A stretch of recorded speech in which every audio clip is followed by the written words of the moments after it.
ಹತ್ತೂರಿ ಶತಮಾನೋತ್ಸವ ಕಾರ್ಯಕ್ರಮ ಮಾಡ್ತಾ ಇದ್ರಿ. ಗಾಂಧೀಜಿ ಹತ್ತೂರಿ ಶತಮಾನೋತ್ಸವ ಕಾರ್ಯಕ್ರಮ ಮಾಡ್ತಾ ಇದ್ರಿ. ಏನೇನ ರೂಪುರೇಷೆಗಳಿರ್ತಾವು? ಕಾಂಗ್ರೆಸ್ ಅಧಿವೇಶನದ 100 ವರ್ಷಗಳು ತುಂಬಿದವು. 1924 ಬೆಳಗಾವಿಯಲ್ಲಿ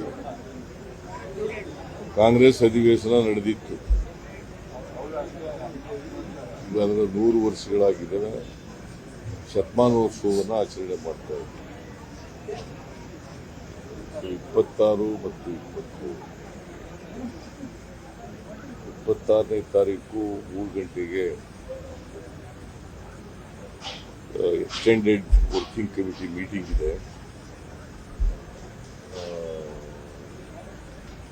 ಮತ್ತೆ 27 ಬೆಳಿಗ್ಗೆ ಮಹಾತ್ಮ ಗಾಂಧೀಜಿಯವರ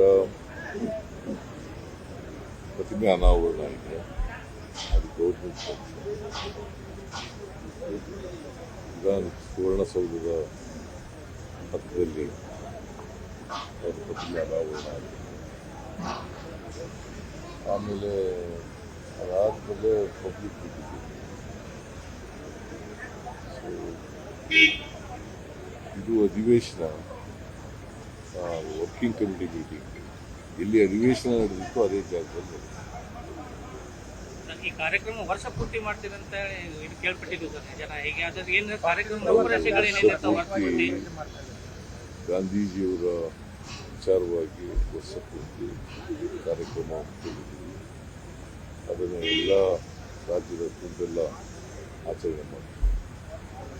ಮುನಿರತ್ನ ಪ್ರಕರಣದಲ್ಲಿ ಸರ್ ಮೊಟ್ಟೆ ಹೋಗಿದ್ದಾರೆ ಆರೋಪಿಗಳು ಯಾರು ಕಾಂಗ್ರೆಸ್ ಅವರು ಅಂತ ಹೇಳಿ ಅವರು ಆರೋಪ ಮಾಡ್ತಾ ಇದ್ದಾರೆ. ಸಾಕು, ನೀವು ಕೇಳುತ್ತೆ. ಈಗ ಮುನಿರತ್ನ ಪ್ರಕರಣದಲ್ಲಿ ಮೊಟ್ಟೆ ಎಸೆತ ಪ್ರಕರಣದಲ್ಲಿ ಸರ್ ಮೊನ್ನೆ ಶಾಸಕ ಮುನಿರತ್ನ ಪ್ರಕರಣದಲ್ಲಿ ಮೊಟ್ಟೆ ಹೋಗಿದವರು ಕಾಂಗ್ರೆಸ್ ಕಾರ್ಯಕರ್ತರು ಅಂತ ಹೇಳಿ ಅವರು ಆರೋಪ ಮಾಡ್ತಾ ಇದ್ದಾರೆ ಸರ್. ಗೊತ್ತಿಲ್ಲ ನನಗೆ, ಮೊಟ್ಟೆ ಎಸೆದಿದ್ದಾರೆ ಅಂತ ಗೊತ್ತಿದೆ, ಯಾರು ಅಂತ ಗೊತ್ತಿಲ್ಲ.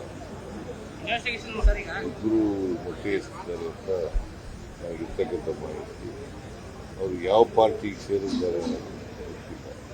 ಪಾರ್ಟಿಗೆ ಸೇರಿದಾರ, ಪಾರ್ಟಿ ಅಲ್ಲದೆ ಇರೋದ ಪೊಲೀಸ್ನವರು ತನಿಖೆ ಮಾಡ್ತಾರೆ. ಈಗ ಕಾಂಗ್ರೆಸ್ನವರು ಗಾಂಧೀಜಿ ಹೆಸರನ್ನ ದುರುಪಯೋಗ ಮಾಡ್ತಾ ಇದ್ದಾರೆ ಅಂತ ಹೇಳ್ಬಿಟ್ಟು ಜಗದೀಶ್ ಶೆಟ್ಟರ್ ಹೇಳ್ತಾರೆ. ನಕಲಿ ಗಾಂಧಿಗಳು ಇದೆ ಅಂತಿದ್ದಾರೆ. ಅವ್ರಿಗೆ ಗಾಂಧೀಜಿಯವರೇ ಗೊತ್ತಿಲ್ಲ. ಮಹಾತ್ಮ ಗಾಂಧೀಜಿಯವರೇ ಗೊತ್ತಿಲ್ಲ. ಅವ್ರ ಹೆಸರನ್ನ ದುರುಪಯೋಗ ಮಾಡ್ತಿದ್ರೆ ಅಂತ.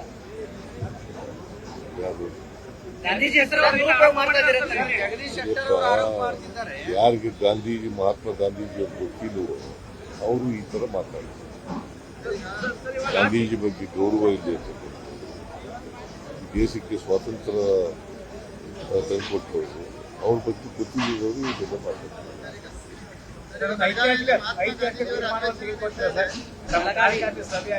ಸಮಾವೇಶದ ಮೂಲಕ ಹಿಂದೇನೋ ಸ್ವಾತಂತ್ರ್ಯ ಹೋರಾಟ ಚಳವಳಿ ಒಂದು ಇದೊಂದು ಮೂವ್ಮೆಂಟ್ ಸ್ಟಾರ್ಟ್ ಆಗಿದೆ.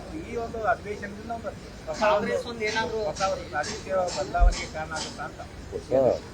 ರಾಜಕೀಯ ಬದಲಾವಣೆ ಪರ್ವ ಏನು ಪ್ರಾರಂಭ ಆಗತ್ತಾ ಇಲ್ಲಿಂದ ಅಂತ ಹೇಳಿ ಯಾವಾಗಲೂ ಬದಲಾವಣೆಗಳು ಆಗ್ತೇ ಇರ್ತವೆ. 100 ವರ್ಷದಲ್ಲಿ ದೊಡ್ಡ ಪರಿಸ್ಥಿತಿ ಗೊತ್ತಿದೆಯಾ? ಬದಲಾವಣೆಗಳು ಆಗ್ತಾ ಇರ್ತವೆ. ರಾಜಕೀಯ ಬದಲಾವಣೆಗಳಾಗ್ತವೆ, ರಾಜಕೀಯ ಬೆಳವಣಿಗೆಗಳಾಗ್ತವೆ, ಬದಲಾವಣೆಗಳು ನಡೆಸ್ತಾ ಇರ್ತವೆ.